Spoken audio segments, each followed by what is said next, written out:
Why did the United States attack Libya, Iraq, Afghanistan, and Yemen? Why are U.S. operatives helping to destabilize Syria? And why is the United States government so intent on taking down Iran, in spite of the fact that Iran has not attacked any country since 1798? And what's next? What are we headed for? When you look at the current trajectory that we're on, it doesn't make any sense at all if you evaluate it based on what we're taught in school. And it doesn't make any sense if you base your worldview on the propaganda that the mainstream media tries to pass off as news. But it makes perfect sense once you know the real motives of the powers that be. In order to understand those motives, we first have to take a look at history. In 1945, the Bretton Woods Agreement established the dollar as the world reserve currency, which meant that international commodities were priced in dollars. The agreement, which gave the United States a distinct financial advantage, was made under the condition that those dollars would remain redeemable for gold at a consistent rate of $35 per ounce. The United States promised not to print very much money, but this was on the honor system, because the Federal Reserve refused to allow any audits or supervision of its printing presses. In the years leading up to 1970, expenditures in the Vietnam War made it clear to many countries that the U.S. was printing far more money than it had in gold. And in response, they began to ask for their gold back. This, of course, set off a rapid decline in the value of the dollar. The situation climaxed in 1971 when France attempted to withdraw its gold and Nixon refused. On August 15th, he made the following announcement. I have directed the Secretary of the Treasury to take the action necessary to defend the dollar against the speculators. I have directed Secretary Connally to suspend temporarily the convertibility of the dollar into gold or other reserve assets, except in amounts and conditions determined to be in the interest of monetary stability and in the best interest of the United States. This was obviously not a temporary suspension, as he claimed, but rather a permanent default. And for the rest of the world who had entrusted the United States with their gold, it was outright theft. In 1973, President Nixon asked King Faisal of Saudi Arabia to accept only U.S. dollars as payment for oil and to invest any excess profits in U.S. Treasury bonds, notes, and bills. In return, Nixon offered military protection for Saudi oil fields. The same offer was extended to each of the world's key oil-producing countries, and by 1975, every member of OPEC had agreed to only sell their oil in U.S. dollars. The act of moving the dollar off of gold and tying it to foreign oil instantly forced every oil-importing country in the world to start maintaining a constant supply of Federal Reserve paper. And in order to get that paper, they would have to send real physical goods to America. This was the birth of the petrodollar.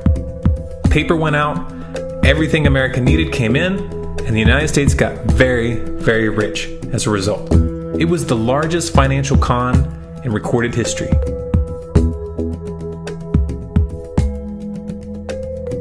The arms race of the Cold War was a game of poker.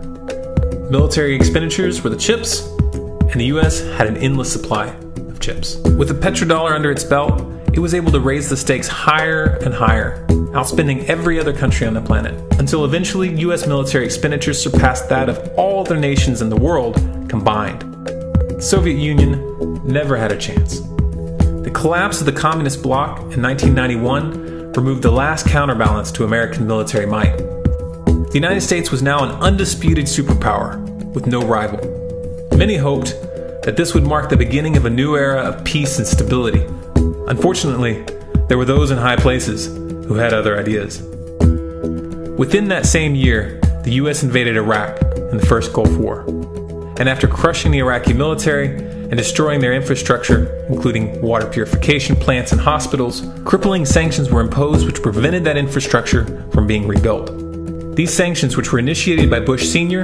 and sustained throughout the entire Clinton administration, lasted for over a decade and were estimated to have killed over 500,000 children. The Clinton administration was fully aware of these figures.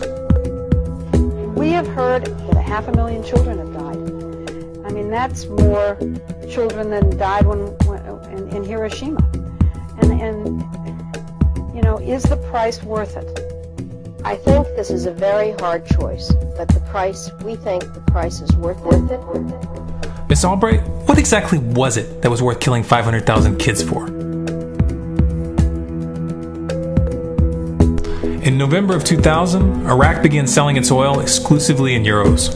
This was a direct attack on the dollar and on U.S. financial dominance, and it wasn't going to be tolerated. In response, the U.S. government, with the assistance of the mainstream media, began to build up a massive propaganda campaign claiming that Iraq had weapons of mass destruction and was planning to use them. In 2003, the U.S. invaded, and once they had control of the country, oil sales were immediately switched back to dollars. This is particularly notable due to the fact that switching back to the dollar meant a 15 to 20% loss in revenue due to the euro's higher value. It doesn't make any sense at all unless you take the petrodollar into account. So I came back to see him a few weeks later, and by that time we were bombing in Afghanistan. I said, "Are we still going to war with Iraq?" And he said, "Oh, it's worse than that." He reached over on his desk, he picked up a piece of paper, he said, I just got this down from upstairs," meaning the Secretary of Defense's office today, and he said, "This is a memo that describes how we're going to take out 7 countries in 5 years, starting with Iraq and then Syria, Lebanon, Libya, Somalia, Sudan, and finishing off Iran. Let's take a look at the events of the past decade and see if you see a pattern. In Libya, Gaddafi was in the process of organizing a bloc of African countries to create a gold-based currency called the dinar, which they intended to use to replace the dollar in that region. US and NATO forces helped destabilize and topple the Libyan government in 2011, and after taking control of the region, US armed rebels executed Gaddafi in cold blood and immediately set up the Libyan Central Bank. Iran has been actively campaigning to pull oil sales off of the dollar for some time now, and it has recently secured agreements to begin trading its oil in exchange for gold. In response, the US government, with mainstream media assistance, has been attempting to build international support for military strikes on the pretext of preventing Iran from building a nuclear weapon. In the meantime, they established sanctions which US officials openly admit are aimed at causing a collapse of the Iranian economy. Syria is Iran's closest ally, and they are bound by mutual defense agreements. The country is currently in the process of being destabilized with covert assistance from NATO, and though Russia and China have warned the United States not to get involved, the White House has made statements within the past month indicating that they are considering military intervention. It should be clear that military intervention in Syria and Iran isn't being considered. It's a foregone conclusion, just as it was in Iraq and Libya. The U.S. is actively working to create the context which gives them the diplomatic cover to do what they already have planned. The motive for these invasions and covert actions becomes clear when we look at them in their full context and connect the dots. Those who control the United States understand that even if a few countries begin to sell their oil in another currency, it will set off a chain reaction and the dollar will collapse. They understand that there is absolutely nothing else holding up the value of the dollar at this point, and so does the rest of the world. But rather than accepting the fact that the dollar is nearing the end of its lifespan, the powers that be have made a calculated gambit. They have decided to use the brute force of the US military to crush each and every resistant state in the Middle East and Africa. That in itself would be bad enough, but what you need to understand is that this is not going to end with Iran. China and Russia have stated publicly and on no uncertain terms that they will not tolerate an attack on Iran or Syria.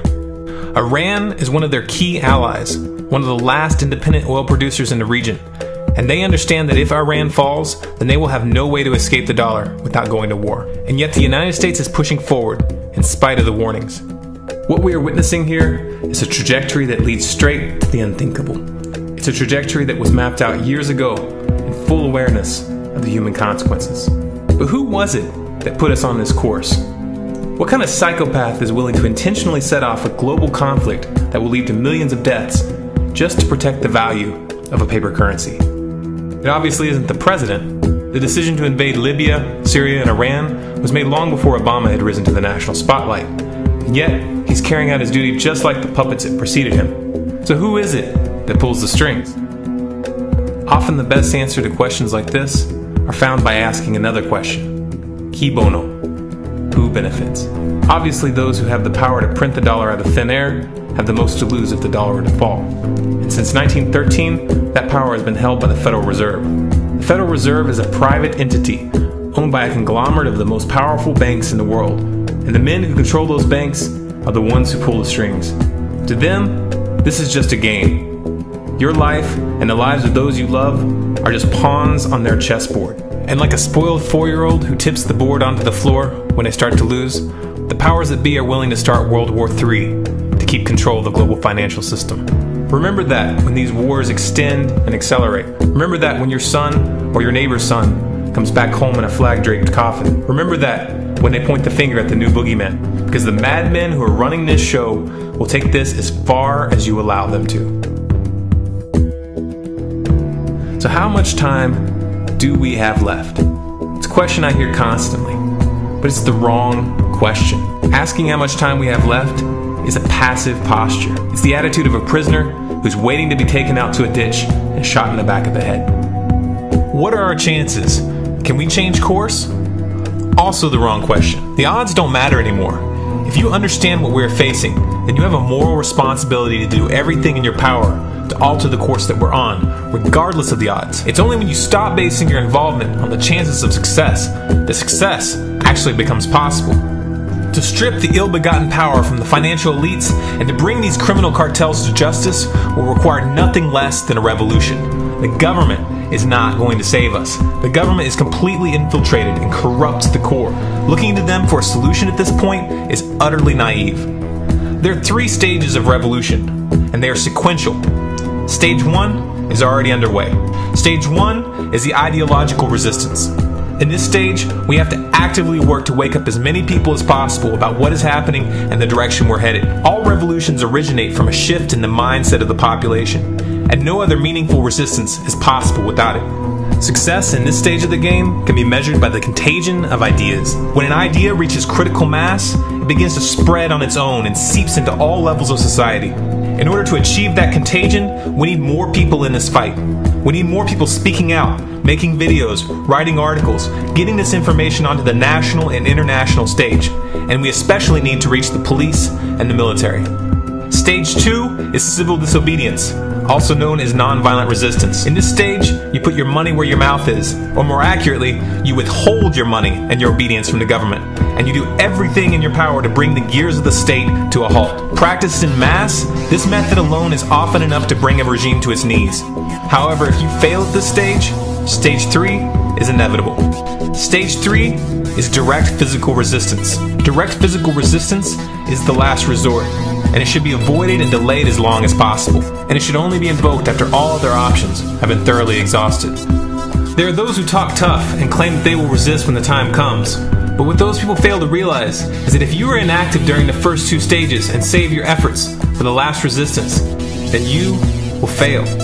When the Nazis were moving door to door, dragging people out of their homes in Germany, that was the time to fight back physically. But due to the lack of ideological resistance and civil disobedience leading up to that moment, even an armed uprising would have likely failed at that point.